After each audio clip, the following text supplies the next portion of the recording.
Y vamos a empezar, en primer lugar, por los precios máximos. Los precios máximos, como he dicho antes, siempre se fijan a un nivel inferior a lo que fijaría el mercado. Es como si dijéramos un techo por encima del cual no puede subir. Nadie, ningún estado fija un precio máximo por encima del que fijaría el mercado, porque no tiene ningún sentido. Siempre se fija por debajo del que fijaría el mercado. Entonces, ¿cuál es el efecto, en términos de teoría económica, de los precios máximos? En todos los libros de texto neoclásicos y centrados en el paradigma del equilibrio al uso, se centran básicamente en este primer efecto que voy a comentar ahora, que es el efecto de aparición inmediata de un fenómeno de escasez, pero no se centra en el segundo efecto, que es todavía más importante, relativo a la malsana influencia que tiene el precio máximo sobre el espíritu empresarial. Vamos a ver. Si se fija un precio por ley inferior al de mercado, a ese precio tan bajo, inmediatamente surge muchísimas más personas que quieren comprar que los que están dispuestos a vender. A un precio de mercado, las cantidades que se ofrecen y demandan son parecidas. Si el precio se establece a un nivel más bajo, y eso lo vimos al estudiar la determinación del precio en competencia bilateral, surgen muchas más personas que demandan el bien afectado por el precio máximo que personas que lo ofrecen. Y entonces inmediatamente, ¿qué pasa? Que no hay suficiente cantidad de bien para satisfacer la demanda incrementada por ese precio reducido, que es el precio máximo. Y como no hay suficiente bien para dar a todos, a ese precio tan bajo, surge siempre un fenómeno de escasez. Y como no ha quedado bien claro, lo diré una segunda vez. Siempre que se establece un precio máximo con el poder coactivo del Estado por debajo del que fijaría el mercado, surge el fenómeno de la escasez. Y como no hay para todos, hay que buscar sistemas alternativos de distribución del bien escaso en relación con la demanda superabundante. Y surgen unos fenómenos que son curiosos, que ustedes también podrán observar cuando establecen los precios máximos. Si no hay para todos, pues entonces inmediatamente se organiza un sistema, puede ser de distribución de ¿qué? Lo que llaman los americanos first come, first served basis. El primero que llegue, el primero se lo lleva. Se organiza en una cola, cuando hay un precio máximo, una cola. Y entonces los primeros de la cola pueden comprar el bien, y los que están detrás de la cola no pueden adquirir el bien. Pero claro, muchas veces se dice, es injusto, hacemos una cola de 20 personas y solo pueden comprar la leche los primeros 6 y los otros 14 se quedan sin nada, eso es injusto. Entonces viene el político y dice, joder, menudo lío me he metido por poner el precio máximo, y hay colas, y además es injusto y clamor popular, ya está lo que tengo que hacer. Para que todos puedan llevarse algo, voy a racionar la poca leche que hay entre los 20 de la cola. Se establece lo que se llaman las cartillas de racionamiento. Como no hay para todos, vamos a dar una cartilla de racionamiento, y su cartilla de racionamiento le da derecho a tantos kilos de pan, a medio litro de aceite, etcétera. Y no se rían ustedes, porque sus bisabuelos y abuelos han vivido en épocas con cartillas de racionamiento, cuando había precios máximos en España. Hay otro sistema de asignación del recurso, si no funciona el mercado, porque hay un precio máximo. Yo tengo que comprar y no hay para todos. La amistad, oye, que te hice tal favor tal día, véndeme por favor un jamón, o otro procedimiento todavía más morboso para tratar de convencer al vendedor de que te venda a ti. Pueden ustedes desarrollar su imaginación cuanto quieran. O en última instancia la violencia. Hay un totum revolutum y va la gente a la tienda, la rompe y se lleva el televisor debajo del brazo. Fíjense ustedes, todos son procesos violentos, redundantes, injustos y absurdos en el momento en que el mercado deja de funcionar y se establece el precio máximo por parte del Estado.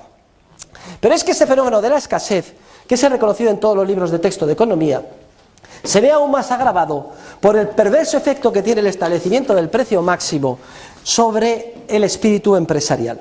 Porque ya saben ustedes que el espíritu empresarial se mueve por los beneficios que esperan obtener los empresarios. Si en un ámbito concreto se limitan los precios que pueden cobrar, se eliminan los beneficios. Y entonces todo el ímpetu empresarial se redirige, abandona esa área, ese ámbito en el que hay precios máximos y se va a otras líneas donde puede obtener pues más beneficios. Entonces, ¿qué es lo que pasa? El problema de la escasez se agrava todavía más. Solo había una posibilidad de acabar con la escasez, dirigiendo todo el espíritu empresarial a tratar de solucionar el problema de la escasez, pero como el incentivo esencial, que es el beneficio, se elimina con el precio máximo, el problema de la escasez se hace todavía más grave. Afortunadamente, el mercado se busca soluciones a estas ineficiencias que generan los precios máximos. Y esas soluciones en muchas ocasiones tienen que ser soluciones al margen de la ley. Afortunadamente surgen mercados negros, que se llama, que al margen de la ley tratan de solucionar el problema de escasez, de colas, de racionamiento, etcétera, típico del precio máximo. Vamos a ver una concatenación lógica de acontecimientos. Imagínense que hay una mala cosecha, un año de sequía y una mala cosecha. Como consecuencia de eso, mala cosecha. Señores, se produce menos trigo. ¿Qué creen ustedes que pasará con el precio del trigo? Sube. Y entonces, clamor popular. Las madres, anda, la harina de mis hijos, la leche, etcétera. El hambre, nos están generando hambre, nos están explotando. La culpa lo tienen los empresarios.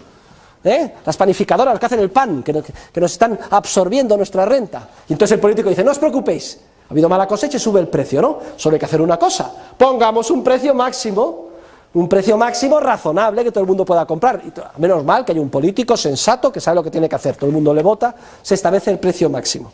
Pero claro, como consecuencia de esto, el poco pan que había desaparece. Y surgen las colas, las cartillas de racionamiento, la violencia, el amiguismo, etc. Afortunadamente hay unos empresarios que, jugándose la vida, desarrollan mercado negro. Pero claro, en el mercado negro el precio al que se compra y vende el pan no es el precio oficial al que no hay pan, sino que es un precio 5 veces más alto. Un precio tal que es interesante, yo qué sé, por ejemplo, importar trigo de Francia, donde no ha habido la sequía, etc. Muchos de ustedes, sus familias, le deben la vida al tan denostado especulador. En español se llama también extraperlista. En los años posteriores a la guerra civil, con gran cantidad de penuria, se establecieron precios máximos para la mayor parte de alimentos, etc. Como consecuencia de esto había una escasez tremenda, pero afortunadamente había mercado negro y se sabía que se podía comprar a precios más altos el aceite, el pan, jamón, etc. Y aunque eran precios mucho más altos, esto salvó de la muerte y del hambre a muchísimas personas. En todas las plazas de todas las ciudades españolas debería de haber un monumento al extraperlista o al especulador, que jugándose la vida y además siendo cabeza de turco, odiado por todos, gracias a él se salvaron miles y miles y miles y miles de seres humanos. Debe haber una estatua, un reconocimiento a ellos. Hay otros muchos ejemplos que les podía poner, por ejemplo la congelación de rentas de alquiler, que en España tuvo un efecto totalmente perverso, arrasó con el patrimonio inmobiliario hasta hace no demasiados años. Y hay otra ilustración que hemos comentado en clase, todos la recordarán. ¿No se acuerdan cuando hablamos de la caída del Imperio Romano? ¿Qué es lo que pasó con el Imperio Romano? Recuérdenlo cuando lo estudiamos. Era lo mismo que ahora, el estado del bienestar, panem et circenses, pan gratis y juego. Esto arruinó a los productores de Italia. Todo el mundo decía, yo trabajar, me voy también a vivir de la sopa boba del Estado, de la nona a Roma. Roma creciendo cada vez con más proletarios. Proletario, aquel que es tan pobre que solo tiene su prole y vive del Estado. Y además cuanto más hijos mejor, porque así tiene derecho a más cuota de la subvención pública. Claro, eso sería imposible de sostenerlo, con los gastos públicos entra en déficit. Pero claro, si no se puede sostener, ¿qué es lo que hacen los políticos? Pues vamos a pagarlo fabricando dinero. En esa época no conocían la inflación, emitir papel moneda, lo que hacían era quitar la plata al denario, envilecer la moneda, multiplicarla por 10. ¿Qué pasa con los precios cuando se hace esto? Se ponen por las nubes. Y cuando los precios crecieron, ¿qué hicieron? Precios máximos. Y al poner precios máximos, escasez generalizada y los procesos de producción e intercambio bloqueados. Lo que era un floreciente mercado común, comparable con el de la Unión Europea en cuanto a su extensión, salvando las diferentes etapas históricas, desaparece y se derrumba, y los bárbaros simplemente pasan a ocupar las ruinas, resultado de la autodestrucción como consecuencia del estado del bienestar y del intervencionismo en el Imperio Romano. Es otro ejemplo que pueden ustedes recordar y analizar. Me gustaría que leyeran, porque es emocionante, las páginas, tomen nota, 237 a 277 del libro de lecturas, donde se habla de la política de rentas en la Alemania nazi y del milagro de Erhard. Miren, termina la Segunda Guerra Mundial, Alemania destruida por los bombardeos, etc. 11 millones de muertos en Alemania, ocupada por las potencias ganadoras, Inglaterra, Francia, Estados Unidos y Rusia. Vienen las potencias occidentales, no piensen ustedes que eran los comunistas, de eso ya se sabe lo que hay que esperar, y dicen, esto no hay tutía que se pueda organizar un país hundido, y establecen toda una lista de precios máximos para los bienes de primera necesidad, de alimentación, etc. Resultado: hambre, escasez, penuria. Pero afortunadamente, el que había sido alcalde de Colonia, Adenauer, por una serie de azares del destino, nombra ministro de Economía Ludwig Erhard, que había sido alumno de Röpke y había estudiado los libros de Mises, Hayek, etc. Y Erhard, que era un economista de los que saben, decían: aquí solo hay una solución, aquí tenemos que eliminar todos los precios máximos y establecer el mercado libre. Y lo propone a las potencias occidentales y todos le contestan. Eran todos militares, habían traído a los mejores asesores, a un tal Galbraith, que decían que era un genio de la economía y iba a salvar a Alemania, y lo que hizo fue hundirla. ¡Qué vergüenza! Igual que Estados Unidos cuando ocupó Japón con el general MacArthur, intervencionismo y precios máximos. ¡Qué vergüenza que Occidente impusiera eso! Ni caso. Dice: está usted loco, ¿cómo va a dejar libres los precios con una Alemania destruida? Pues señores, un domingo, cuando estaban jugando al golf, los ocupantes, y bajo su responsabilidad, los señores Adenauer y Erhard hacen un decreto, le llaman muy corto: artículo único, a partir del lunes quedan eliminados todos los precios máximos y son libres en Alemania. Dice Erhard que estaba aterrorizado, dice: tiene que funcionar la teoría económica que he leído, tiene que funcionar porque si no me cesan. Efectivamente, los ingleses, los americanos, su prensa, se levantan el lunes, su café y ¡pah! ¿Pero qué han hecho esto? Inmediatamente llamando: estáis locos, vamos a echar, etcétera. Dice, pero ¿saben ustedes qué pasó? El milagro de Erhard.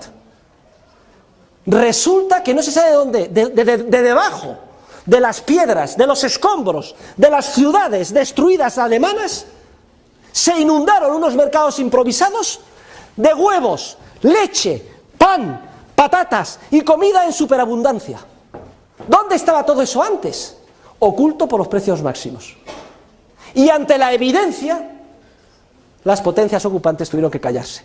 Y ese fue el comienzo del milagro económico alemán, lo que se llama el Wirtschaftswunder, el milagro económico alemán, que fue a su vez el espejo del llamado plan de estabilización de la economía española, que se llevó a cabo pues 10-13 años después.